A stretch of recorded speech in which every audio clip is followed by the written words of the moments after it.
Anim na napakasuswerteng zodiac sign sa taon ng 2026. Ang pang-anim ay ang monkey. Ang monkey, bagamat likas sa kanya talaga ang pagiging matalino at malikse, ay mas magiging malapit sa kanya ang swerte sa taon na yan. Ang panglima naman ay ang ox. Ang ox ay masipag at matyaga at madiskarte. Yan po, kung ano man po ang kanyang mga pinaplano, ay pag-isipang mabuti at yan ay kanyang trabahuhan at siya po ay magiging matagumpay sa taon ng 2026. At ang pang-apat ay ang horse. Ang horse, mga bossing ko, yan po ay isa sa mga pinaniniwalaang napakaswerte na zodiac sign.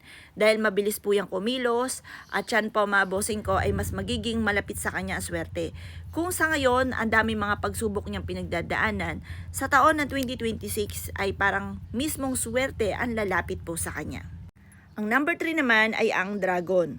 Ang dragon, mas magiging maswerte siya lalo na sa pagninegosyo, kung naman ang kanyang mga nirarakit, kaya pag-isipang mabuti ang talento at pagyamanin. At ang pandalwa naman, yan po ay ang rooster.